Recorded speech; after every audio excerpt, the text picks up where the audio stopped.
ዋሻው ምን ያህል ዓመት እድሜ ያለው? ከ5000 እስከ 7000 እድሜ ያለው። በዚህ ዋሻ ውስጥ የተገኙት አነጋጋሪ ጽሁፎችም ሆነ ስዕሎች ማን እንደሳላቸው ማን እንደጻፋቸው በምን ቋንቋ እንደተጻፉ አይታወቅም። እሺ አመሰግናለሁ። ያው ቁጤ ልንሞክር ነው። ሰላም ተመልካቾቼ፣ ዛሬ በኢትዮጵያ ውስጥ አንድ አነጋጋሪና ሚስጥራዊ ዋሻ አሳያችኋለሁ። የምን ሚስጥራ የምን ዋሻ ነው? ለምንድን ነው ዝም የምለው?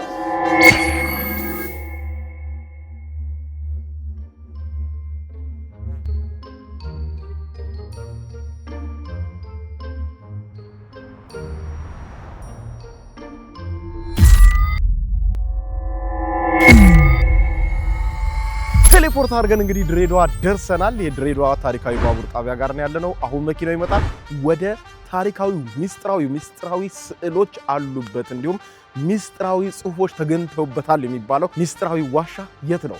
ወደ ለገኦዳ ዋሻ የምናደርገው ጉዞ ይቀጥላል። እንዲሁም በዚህ ቪዲዮ ደግሞ በተለያየ ዓለም ላይ እንደምናደርገው እንግዲህ ኮፊ ታይም ይኖረናል። ነገር ግን በዚች በድሬ ከተማ የሚጠጣ አንድ መጠጥ አለ። ምንድነው? ቁጢ ይባላል። ታዲያ ይህንን ኮፊ ታይም ወደ ቁጢ ታይም ቀይረናል ማለት ነው። ዛሬ እንግዲህ የቁጢ አሰራርን ከመጀመሪያው እስከ መጨረሻው አይተን ቁጢ ፉት ብለን ምን እንደሆነ አይተን ነው ከድሬዳዋ የምንሄደው ማለት ነው። ሁሉንም ተከታተሉ፣ አብራችሁን ቆዩ። ሜክ ሹር የዩቲዩብ ቻናሌን ሰብስክራይብ በማድረግ የደወል ምልክቷን መጫን አትዘንጉ። በቅርቡ ብዙ ሚሊዮን እንገባለን።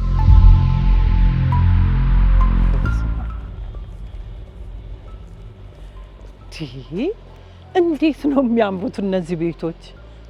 አሃ እዚህ ነው ገባሁ ያለኝ ማለት ነው። በጣም ይገርማል።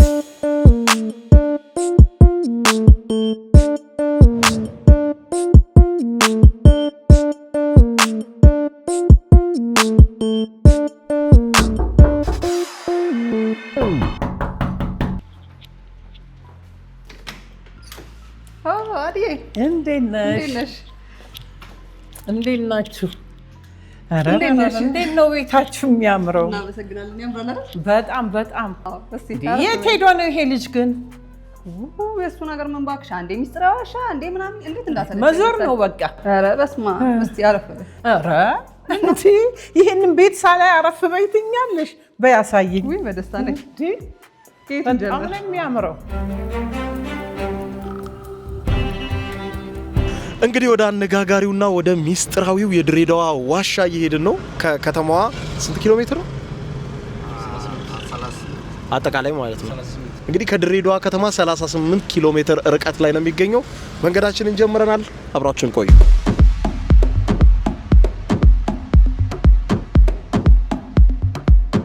አሁን እንግዲህ አስፓልቱን ጨርሰን ወደ ውስጥ ለውስጥ መንገዱን ጀምረናል።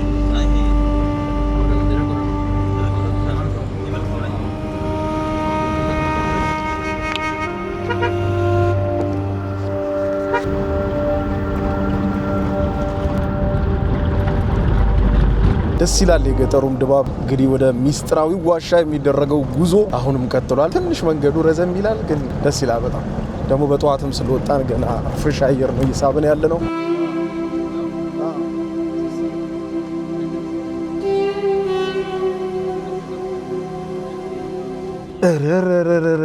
ግመልማ ማየት አለብን።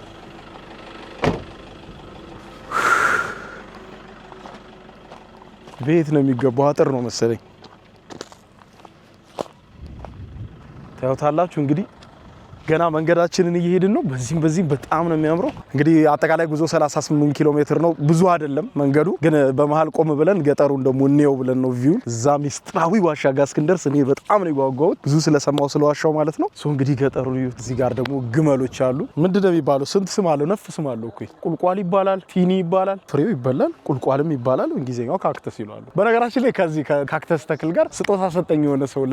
አላቅም ነበረ ስለ ካክተስ እና ቢሮ የምትቀመጥ ትንሽዬ ስጦታ ሰጠኝ አንድ ሰውና እኔ በቃ እንዳትደርቅ እያልኩ ውሃ በየቀኑ ሰው ያሟል እንዴ ብላ ሞተች። በቃ እንዴ ያኔ አላቅም ነበረ። ከዛ በኋላ ነው ስንት አመት ይሆናል። ከዛ በኋላ ነው ኧረ በደንብ እኮ አይፈልግም ውሃ በወር አንዴ ወይ ምናምን ነው ጠብ የሚደረግላት ትንሽ እንጂ። ዋው ደስ ይላል። እንግዲህ እስቲ ትንሽ አረፍን፣ ትንሽ አየር ሳብን አረ አሁን ደግሞ ጉዟችንን እንግዲህ ወደ ለገኦዳ ዋሻ እናደርጋለን። ለገኦዳ ነው የሚባለው ዋሻው። እየሄድን ነው ገና። አሁን ከፊት ያለው ተራራ ላይ ነው የምንሄደው። እንደምታዩት ይሄን ከፊት ያለውን ተራራ አልፈን ነው እንሄዳለን። እዛው ጋር እንገናኛለን። መንገዳችንን እንቀጥል። ደግሞ እስቲ አብራችሁን ቆዩ። እሺ ደግሞ ማስተር ቤድሩም ነው። ግቢ። ዋው በጣም ነው የሚያምረው። ይሄ እኔ መኝታ ነው። ላንቺ አዘጋጅተናል። በጣም ያምራል። በጣም ይሄ ደግሞ ባዝሩሙ ነው። ኦኬ በጣም ነው ደስ የሚለው። ግን ስንት ክፍል ነው? ይሄ ባለ 3 መኝታ ነው። ለልጆቹ ስንል ነው ይሄን የመረጥነው እንጂ ባለ 2ም አላቸው። በጣም ቆንጆ ነው። በጣም ደግሞ ደስ ይላል። በኮመን የምንጠቀመው ባዝሩም ነው። ግቢ ልታጠብ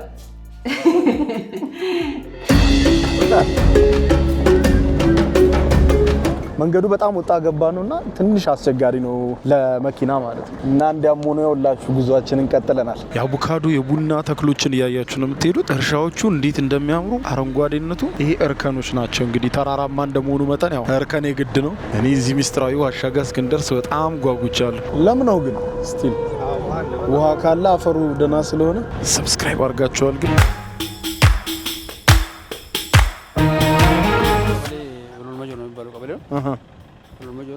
መስጊዱ ግን የሀርላ መስጊድ ነው።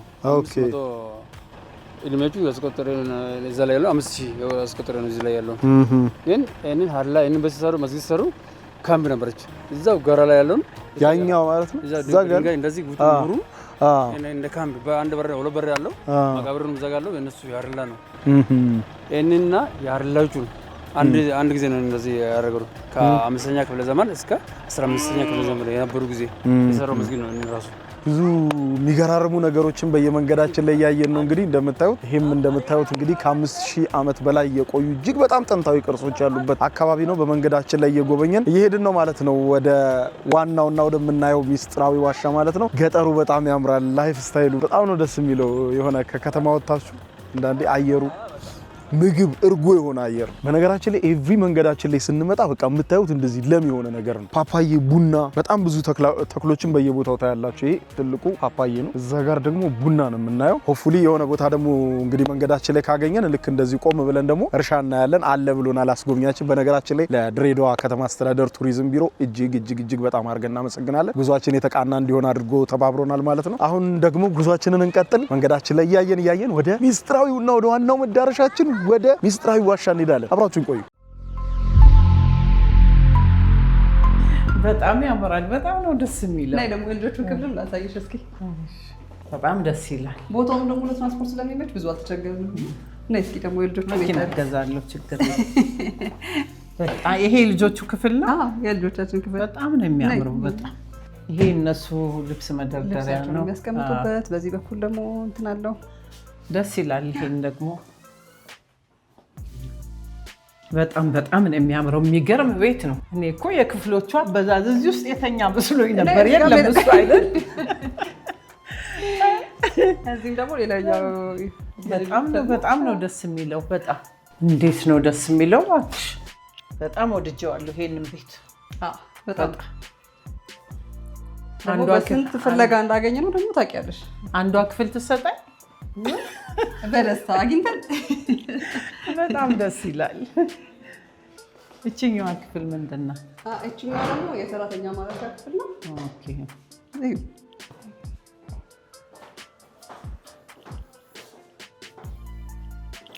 በጣም ያምራል። በጣም ትልቅ ነገር ነው ያደረገው ልጄ።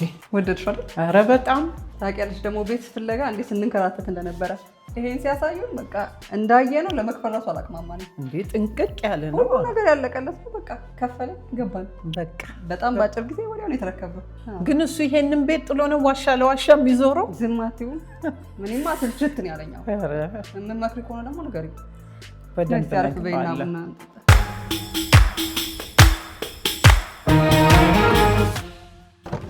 እንውረድ። ዋው እንግዲህ በመንገዳችን አሁን ደግሞ እርሻ ልናይ ነው። ቅድም እንዳልኳችሁ የቡናና የአቮካዶ እርሻ ነው ይሄ። በጠቅላላ የአቮካዶና የቡና እርሻ ቡና ብቻ ነው። አቮካዶም እዛ ጋር እያየሁ እኮ ነው። እና ፍሬዎቹ ደግሞ ሲደርስ ደግሞ ቀይ ይሆናሉ። ፍሬው ይቀላል። ቀይ አሁን ገና ወደ ቀይ ለቀየር ነው አልደረሰም። አሁን እነን ቀይ ሆነ ያ እቺ ቀይ ነው እኔ ውስጥ ያለው ፍሬ ነው እኔ ማለት ወደ ቡና ወጥቶ ነው የሚያውቀው አያችሁ። ባለፈው ኢንዶኔዥያ ያወራንበት የጥሪኝ ቡና የሚባለው እንግዲህ ቡናውን ጥሪኛዋ ስትበላው ሙሉ እንደዚህ በልታው ይሄንን ግን መፍጨት አትችልም ፍሬው ታዩታላችሁ። ይሄ እንግዲህ ንጹህ ቡና ነው። ዋው አን ቀዮቹ ያለው እዚህ ውስጥ ያለው እንደዛ ይላል። እስቲ የቀላው ነው። ከዛ ይፈለፈልና ይታጠባል። ለቡና ሲሳል ቁረቱ ነው ወደ ቀይ ሲቀይር እዚህ ላይ ያለው ቀዮቹ ነው እዚህ ላይ ያለው በላይ በኩል ያለው እነዚህ ላሉ ነው እነዚህ ማለት ነው። አሁን እኔም ቡና ኦኬ ኪሎ 1000 ነው። አሁን እዚሁ አያችሁት ኪሎ 1000 ብር። ይሄ ጥሬው እንዳለ ነው አይደለም። ቆሎ ደረቅ ሆነ እኔ ራሱ እንደዚህ ስትሆን ደረቅ ስትሆን ነው። ኦኬ እንደዚህ ሆኖ ይደርቃል። እንደዚህ ነው የሚደርቁት። ሲደርቅ በኋላ ነው የሚያወጡ። ከደረቀ በኋላ ነው የሚፈለፈለው። እንደዚህ ነው የሚደርቁ። አሁን እንደዚህ ስትሆን ይወንዳ እንትን መሬት ላይ በፀሐይ ማለት ነው ይደርቃሉ። ዋው ከዛም በኋላ ነው የሚፈለፈለው። ዋው ናዚህ እኔ ፓፓያ ነው ወላ እኔ ፓፓያ እስኪ ይሄ ፓፓያ ነው። ይሄ ሲደርስ ይቀላል ነገር አይደል? ራሱ ነው የሚወድቀው ወይስ እንትን ይላል? ይነቀላል። ፓፓያ ይቆርጣል። ከዚህ ራስ ድረስ ቀይ ነው ነው ለምን ከላይ ላይ ድረስ ቀይ ስትሆን ነው የሚቆርጠው። ኦኬ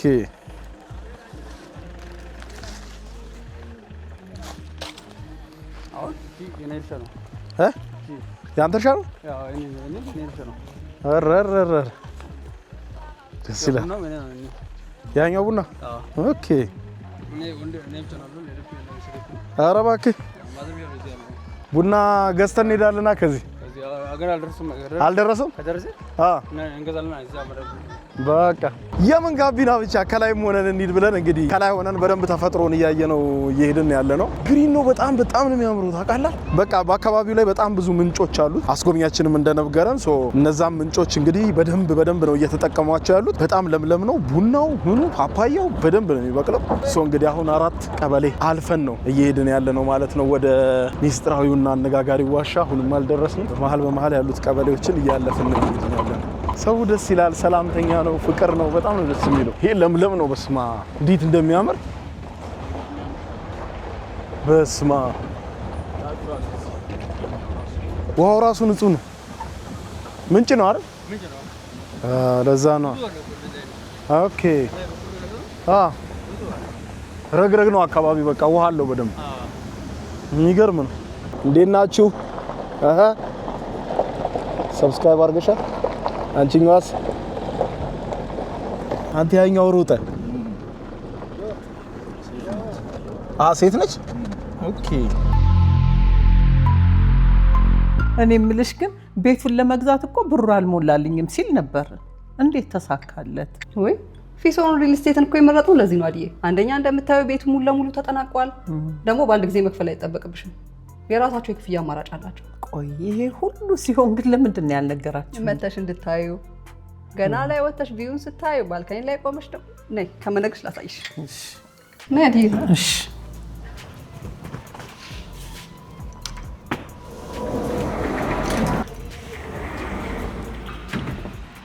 ዋው እንዴት ነው የሚያምረው ባክሽ። እኛ ካለንበት አፓርትመንት በተጨማሪ ደግሞ እዚህ ጋር ሲንግል ሃውሶች አሉ፣ እዛ ጋር ታውን ሃውስ አለ። በአጠቃላይ የፊሶን መንደር በጣም ውብ ነው። በጣም ነው የሚያምረው። በጣም ነይ ደግሞ ወደ ቴራዙ እንሂድና ላሳይሽ።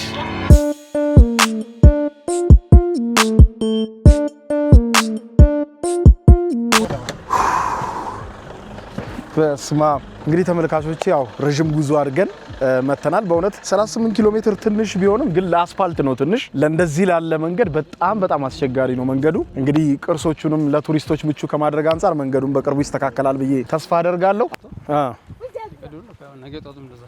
ነገ ጠዋትም እንደዛው።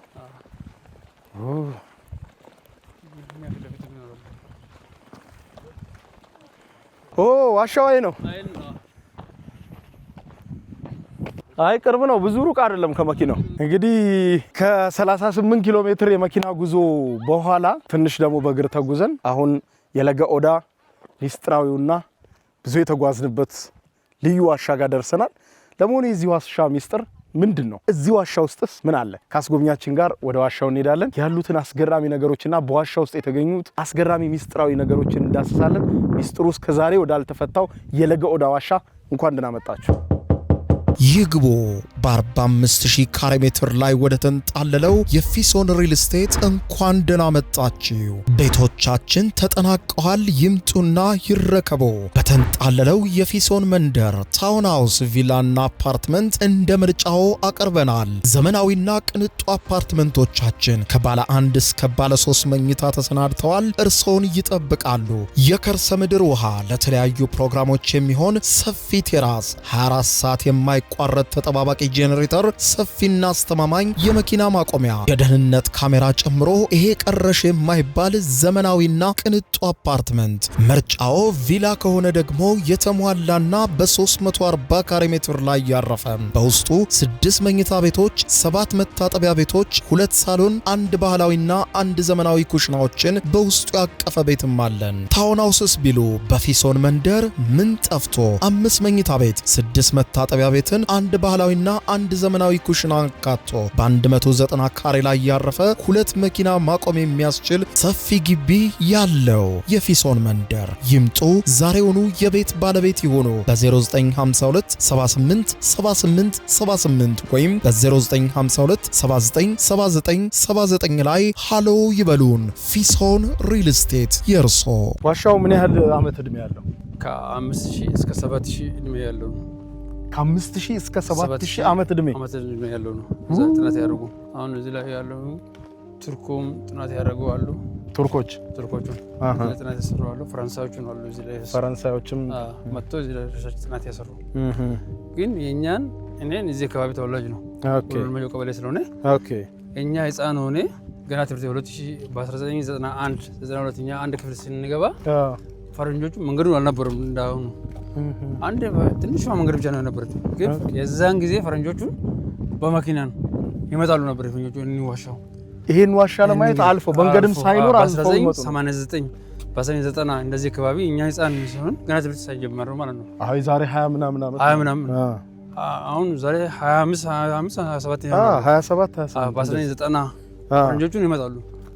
3 መኪና 4 መኪና አንድ ላይ ተያይዘው ይመጣሉ። ግን በጂፒኤስ ነው የሚመጣው። እነሱ የኛ ህፃን ሆነ ለጎዳ ቀበሌ የሚባሉ እነሱ ይጠየቃሉ። እየጠየቁ ይመጣሉ። መንገዱ የለም አልነበረም። የዛን ጊዜ ይመጣሉ ዋሻዎቹ ፈረንጆቹ። ይሄ መልክዓ ምድር አቀማመጡ በተለይ እዚህ አረንጓዴ፣ ይሄ ቡና ነው አይደል? ቡና ነው አጠቃላይ ያለው ቡና ነው። ውሃው በቱቦ ተሰርቶለታል፣ ይሄዳል እንደ መስኖ። በመስኖ በደንብ ያለ ግብርና ቢሮ ነው እንደዚህ ያሰሩ። መስኖ ነው እንደዚህ መስኖ ነው። ዋው ምንድናት ያቺ? አይጥ ነው ያ ትልቅ ታይዋል እዛ ከፋዩ ላይ አይሳል እንትኑ ነው። በኦሮሞኛ ኦሶሌ ይባላል። በኦሶሌ በኦሮሞኛ ሳር ነው የሚበሉ። እንደገና ቲኒ ነገር ይበላሉ። ድምጽ የሆነ ድምጽ አለች እንደገና የሚጮህ ሲጮህ። ኦኬ ስለ ደግሞ በግ ነው የሚፈሰሉ እንደ በጎቹ ስታዩ። በኦሮሞኛ ኦሶሌ ነው የሚባለው። ኦኬ ይህ አስገራሚው ዋሻ ደርሰናል። ክቡራን ተመልካቾቼ ያው የተወሰነ ወክ አድርገን አሁን ዋናው ልንጎበኘው የመጣ ነው የሺህ ዓመታት ታሪክ ያለውና ሚስጥሩ ግን ዛሬም ድረስ ጥርት ብሎ ያልተፈታው የለገ ኦዳ ታሪካዊ ዋሻ ጋር ደርሰናል ማለት ነው። እንግዲህ 6000 ዓመት ገደማ ከ5000 እስከ 7000 ዓመት ታሪክ እንዳለው ነው የሚነገረው። እንደዛ ነው የሚነገረው። ምንድናቸው እዚህ ዋሻ ውስጥ የተገኙት? እስቲ የዞረን እያየን እሱ 2 ደረጃ ነው አለው። አንደኛ ደረጃ ይሄንን ነው። ሁለተኛ ደረጃ አንደኛ ደረጃ እቺ ነች፣ ሁለተኛ እቺ ነች። አሁን ሲሎቹን ሁለቱም ላይ ያለ ሲሎቹ ነው የተለያየ እንትኑ ያለው ስዕል ነው የተገኘው። እዚህ ሲል ፔቲንግ ነው።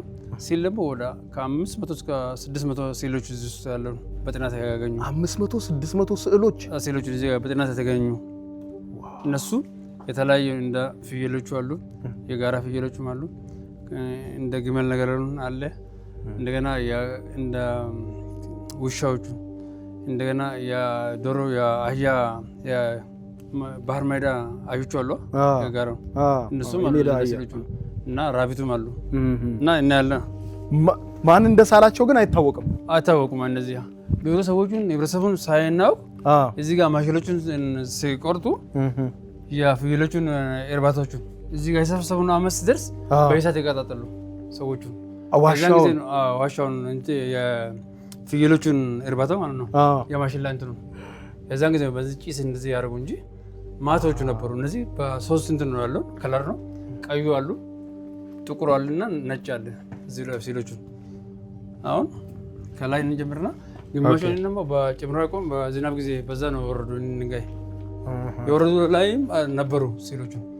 አሁን ከዛም አሉ በዚህ ጋር ልውጣ ችግር የለም። እዚህ ከዚህ እነዚህም የእንትኑ ነው ሲሎቹ ነው እዚህ የሚገኙ። ከዚህ እስከ ድረስ ያለው ይለያሉ። እንደገና እቺም ልጆቹ ነው እዚህ ጋር እንጂ ይሄን እንደ ጥንድ ነገሮች ይሄን ጭራኖች የሆነ 6 እግር ነው ያለው። ይሄን እንስሳ ይሄንም አለ። ቅድም ጋይድ ቡክ ላይ ያየነው እዚህ ስር አሉ። አሁን እዚች ጋር የምታዩ ይሄን ጀምሮ እስከዚህ ድረስ አንድ ነው። ይሄን ደግሞ ለብቻ አይነት እንድልሽ እስከዚህ ድረስ ያለው ይታያል። በደንብ ይታያል። እዚህ ጋር በቀይ እንትን ያሉ ማለት ትንሽ ማዕቶች እንደዚህ አይነት ያሉ ሰዎቹ ሳናውቅ ግንዛቤ ሳይፈጥሩ ነው ቤተሰብ እንደዚህ ያበላሹ እንጂ ማዕቶቹ ነበሩ ማለት ነው። እዚህም አካባቢ እዚህ ጋር ነበሩ። እዚች ጋር ነበረች። እንደገና የምታዩ ከዚህ አይነት እንድች እስከዚህ ድረስ ያለው እንደዚህ ዝቅ ስትል ነው። ፈረንጆቹ መጀመሪያ እንትን ነበር። አሁን በእኛ ቢሮ ከለከሉ እንጂ ሲመጡ የሆነ ጭስ እንትን ነገር ቅበል ነገር እነሱ ይረጫሉ እዚህ ላይ የዛን ጊዜ ሰዎች ነው። አሁን ግን ከለከሉ። በደንብ ይታያል የሚታዩ ማለት ነው። እዚች ጋር ከዚህ ጀምሮ እስከዚህ ድረስ አንድ ነች። ትልቅ እንስሳ ማለት ቀንድም ያለ ይመስላል። እዚህ ጋር ታያሉና እንደገና ጥቁሮች እንደ ፍየል ነገሮች ከዚህ እስከዚህ ድረስ ያለው እንደ ፍየል ነገሮች የሚታዩ ጥቁሯን እነዚህም እዚች ጋር የነበረው እሷ ነች። እስከዚህ እንትን የነበረው እንደገና እኔ ደግሞ ድንጋይ ሆነ እንደዚህ ስታይ ድንጋይ ነው፣ ግን ከዚህ እስከዚህ ድረስ አንድ ነበር ግን አይታየም። እዚህ ላይ አሁን ይታይ አልፎ አለ ቅርጹ ይመጣል። አሁን እንደዚህ ብለው ይሆንና እንደዚህ ስታይ ደግሞ ድንጋይ ነው። እንግዲህ እነዚህ ሁሉ ስዕሎች አሁን ክቡራን ተመልካቾቼ በድሮ ጊዜ ማለትም ከ6000 ዓመት በፊት ምናምን በአካባቢው ላይ የነበሩ ሰዎች የሳሉት እንደሆነ ይታመናል። ምን አይነት እንስሶች እንደሆኑ ግን በጣም ግራ የሚያጋባ ነው አይደለም? አንዳንዶቹ እንግዳ ናቸው፣ የሰው ልጅ አይቷቸው የሚያውቁ አይደሉም።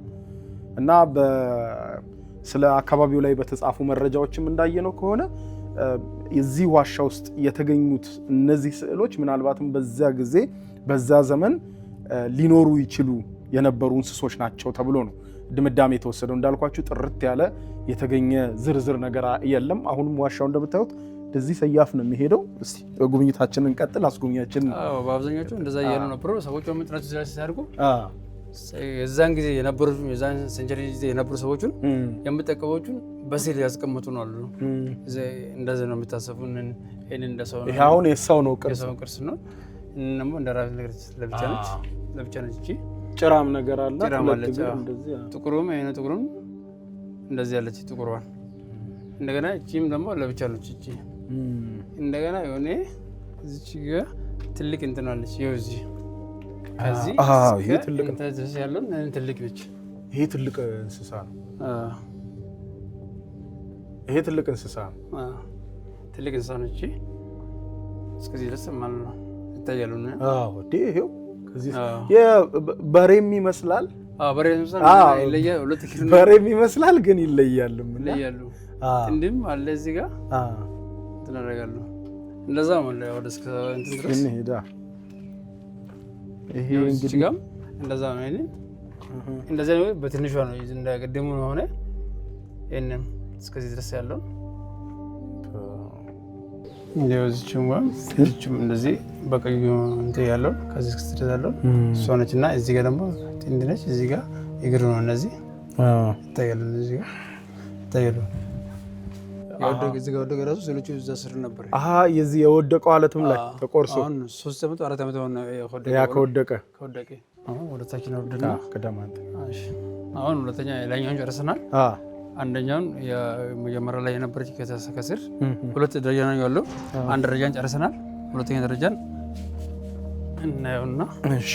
ግን ስዕሎቹን አሁን በዘመናዊ መንገድ ማድመቅና እንደዚህ ማጠር አይቻልም? ይቻላል። አሁን አርቲፊሻሎቹን ከቱሪዝም ጋር አይደል እሱም ሰርተን ድጋሚ እኛ ያሰበን ይሄንን ካልጠፋ ከነሱ ጋር እናሰበን ነበር ከቱሪዝም ሚኒስቴር ጋር በደንብ ለመስራት እየተሰራበት እነሱ አሁን ቅርስ ስለሆነች ማንም ሰው ማሰነካታ እንትን አይሆንም ከነሱ በኩል ከሆነ እንጂ ለዛ ነው እሳት ያነዳሉ ማለት ነው አካባቢ ሰው ለዛ ነው የዛን ጊዜ ይጠፋሉ እንደዚህ ያርጉ ጭሶቹን እንደዚህ ነው ያደረጉ እንጂ ማቱ ነው ቃሉ እነዚህ ጽሁፎቹ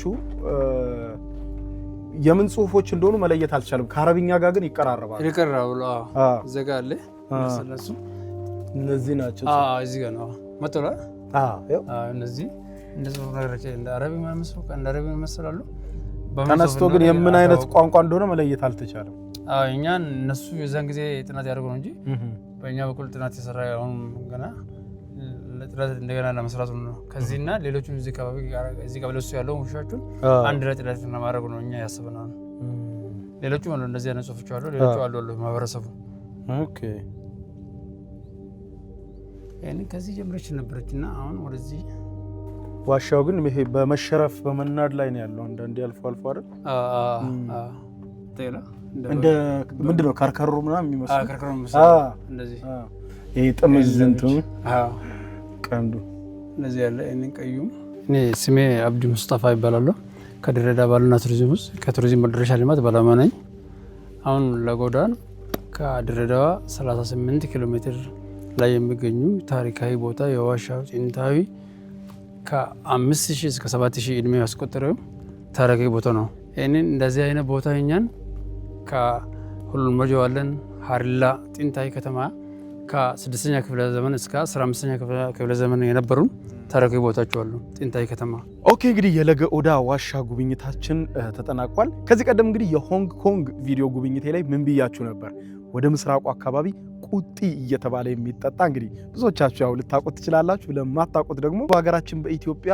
ቁጢ እየተባለ የሚጠጣው ከቡና ጋር የሚገናኝ መጠጥ አሳያችኋለሁ ስለዚህ ዛሬ እንግዲህ አስጎብኛችን በጣም ደስ በሚል መልኩ እቤቱ ቁጢ ሊያጠጣ ነው ስለዚህ ወደሱ ቤት እንሄዳለን ቁጢውን ከአሰራሩ ጀምሮ እያየን እንቀምሳለን ማለት ነው ቁጢ ለማታውቁ አብራችሁን ቆዩ ለምታውቁም ደግሞ ከምንጩ ቁጢን ፉትልንል አብራችሁን ቆዩ እንሂድ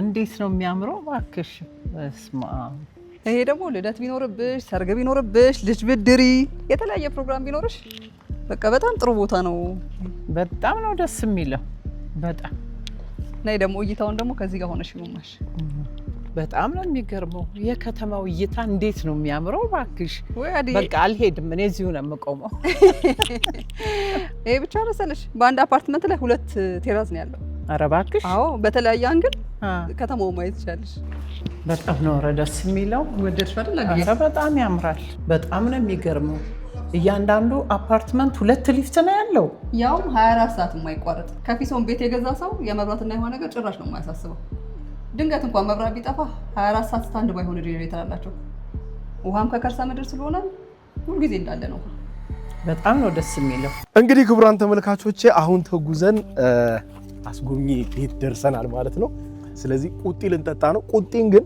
መጀመሪያ ከመጠጣታችን በፊት ወደ ቡና እርሻውን ገባና በደንብ እናየዋለን ማለት ነው ስለዚህ እንግዲህ ተራራው እየወጣን ነው ወደ ቡና እርሻው ይኸውና እንግዲህ መኖሪያ ቤቱ እዚህ ጋር ነው የቡና እርሻው ላይ ደርሰናል እንግዲህ የተለያየ ዓለም ዞር አለው እኔ እስካሁን በጣም ብዙ ሀገራት ሄጃለሁና የተለያየ ሀገር ሲሄድ ቡና እጠጣለሁ ቡና በጣም ወዳለሁ እና ወደዚህ ወደ ምስራቁ ደግሞ እኔ ያው ለምስራቁ ሀገር በደም ቅርብ ነኝና በብዛት መጣለሁ ድሬዳዋም ሐረርምና ቁጢ የሚባል መጠጥ አለ እሱን ልትጋብዘኝ ያመጣኝ ስለ ቁጢ እንግዲህ ከአሰራሩ ጀምሮ እንድናወራ ነው ወደዚህ ወደ ቡና እርሻው ላይ ይወጣ ነውና ምንድነው ቁጢ እንዴት ነው የሚሰራው እስቲ ለተመልካቾቼ ማለት ነው ቁጢ ማለት እቺ ቅጠሉ ነች ቅጠሏን እንቆርጣለን ይሄንን ፈልቶ ቁጢ ይባላል ከኔ የቡና ቅጠሉ ማለት የቡና ቅጠሉ ሲያፈላ ቁጢ ይባላሉ ባህላዊ እንትን ነው ከመጠጣ እንደ ሆጃ ነገር ነች ሆጃ ማለት ከፍሬው ላይ አሁን ይሄንን ስንቆርጥ ይሄንን ስንወጣ እዚህ ላይ እንትን ነገር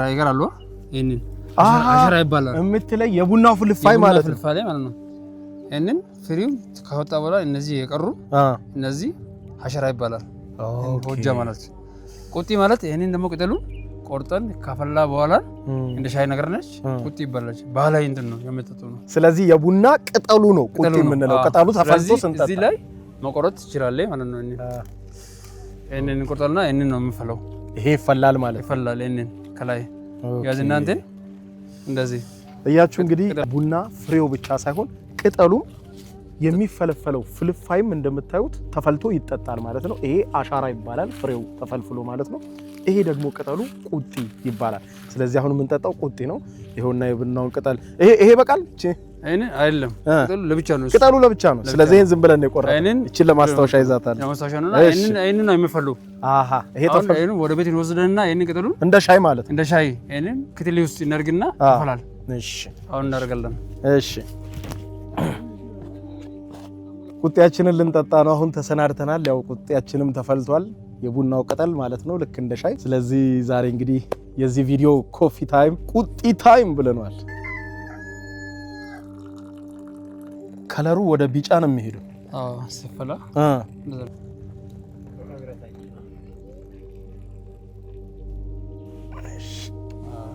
አመሰግናለሁ። ያው ቁጢ ልንሞክር ነው። ጀማታው እንደነ ምርጥ ነው። በጣም በጣም በጣም ምርጥ ነው። አሁን ቅድም የቆረጠው አንተን አይን ነው ቁጡ። አዎ ቅጠሉ ማለት ነው። እሱ ነው ሲፈላ እንደዚህ ያ ነው።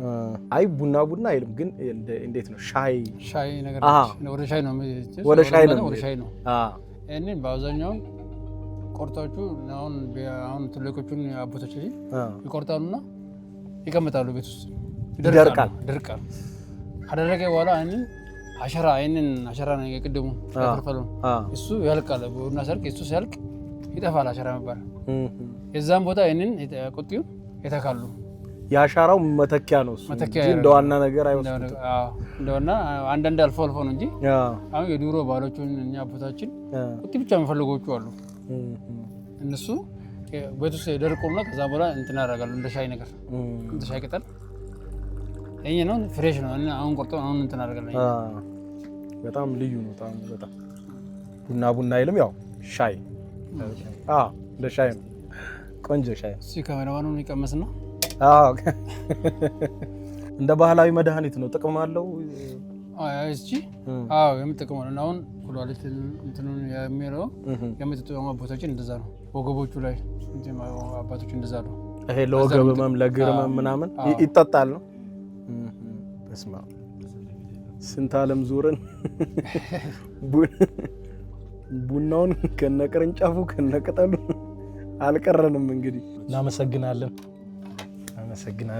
ገለቶማ ነይማ ገለቶም አሽራን ባብቴ እንግዲህ ግብራን ተመልካቾቻችን ያው ቁጢ ጠጥተናል፣ ተራራውን ሄደናል፣ ዋሻውን ጎብኝተናል። እጅግ በጣም ተደስተናል። የድሬ ቆይታችን በጣም ደስ ይላል። ያው እንግዲህ እንደምታውቁት ድሬ ላይ ጠዋት 12 ሰዓት እና ምሽት 12 ሰዓት ህዝቡ መኪናው እንቅስቃሴ ሁሉ ቆሞ የኢትዮጵያ ህዝብ መዝሙር ይዘመራል። ስለዚህ ይህንን ቪዲዮ እንግዲህ በመጨረሻ የምናበቃው በኢትዮጵያ ህዝብ መዝሙር ነው ማለት ነው። አሁን ሊዘመር ነው። እዚህ ጣቢያ ፊት ለፊት ነው ያለነው። ዘምረን ቪዲዮ ያበቃል።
ይግቦ በ45000 ካሬ ሜትር ላይ ወደ ተንጣለለው የፊሶን ሪል ስቴት እንኳን ደህና መጣችሁ። ቤቶቻችን ተጠናቀዋል። ይምጡና ይረከቡ። በተንጣለለው የፊሶን መንደር ታውን ሃውስ፣ ቪላና አፓርትመንት እንደ ምርጫው አቅርበናል። ዘመናዊና ቅንጡ አፓርትመንቶቻችን ከባለ 1 እስከ ባለ 3 መኝታ ተሰናድተዋል። እርሶን ይጠብቃሉ። የከርሰ ምድር ውሃ፣ ለተለያዩ ፕሮግራሞች የሚሆን ሰፊ ቴራስ፣ 24 ሰዓት የማይቋረጥ ተጠባባቂ ጄኔሬተር፣ ሰፊና አስተማማኝ የመኪና ማቆሚያ፣ የደህንነት ካሜራ ጨምሮ ይሄ ቀረሽ የማይባል ዘመናዊና ቅንጡ አፓርትመንት። ምርጫው ቪላ ከሆነ ደግሞ የተሟላና በ340 ካሬ ሜትር ላይ ያረፈ በውስጡ 6 መኝታ ቤቶች፣ 7 መታጠቢያ ቤቶች፣ 2 ሳሎን፣ 1 ባህላዊና 1 ዘመናዊ ኩሽናዎችን በውስጡ ያቀፈ ቤትም አለን። ታውን ሃውስስ ቢሉ በፊሶን መንደር ምን ጠፍቶ 5 መኝታ ቤት፣ 6 መታጠቢያ ቤትን፣ 1 ባህላዊና 1 ዘመናዊ ኩሽና አካቶ በ190 ካሬ ላይ ያረፈ 2 መኪና ማቆም የሚያስችል ሰፊ ግቢ ያለው የፊሶን መንደር። ይምጡ፣ ዛሬውኑ የቤት ባለቤት ይሁኑ። በ0952 78 78 78 ወይም በ0952 79 79 79 ላይ ሃሎ ይበሉን። ፊሶን ሪል ስቴት የርሶ። የዩቲዩብ የስኬት ሚስጥሮችን በዝርዝር የያዘው የአቤል ብርሃኑ የወይኗ ልጅ መጽሐፍ ሁለተኛ እትም በገበያ ላይ። ዩቲዩብ ለመጀመር በአጭር ጊዜ ስኬትን ለመቀዳጀት አስበዋል? ዩቲዩብ ብጀምር ስንት ብር አገኘሁም ብሎ አስበዋል? እንግዲያውስ በዩቲዩብ 2 የወርቅ 3 የብር ሽልማቶችን ያገኘው የአቤል ብርሃኑ የወይኗ ልጅ የዩቲዩብ ሚስጥሮች መጽሐፍ በዝርዝር ሁሉንም ያብራራሉታል። ዛሬውኑ ገዝተው ህልሞን እውን የሚያደርጉበትን የዩቲዩብ የስኬት መንገድ ይጀምሩ። በሀገር ቤት አከፋፋይ አዲስ አበባ ሜክሲኮ ኮሜርስ መጽሐፍት መደብር። በውጭ ሀገራት ለምትገኙ ከአማዞን ላይ ብታዙ በቀናት ውስጥ ደጁ ይደርሳል። የአማዞን ሊንኩን እዚህ ቪዲዮ ኮሜንት ላይ ያገኙታል። የዩቲዩብ ሚስጥሮች፣ ዘመኑ ጋር ተፈላጊ መጽሐፍ።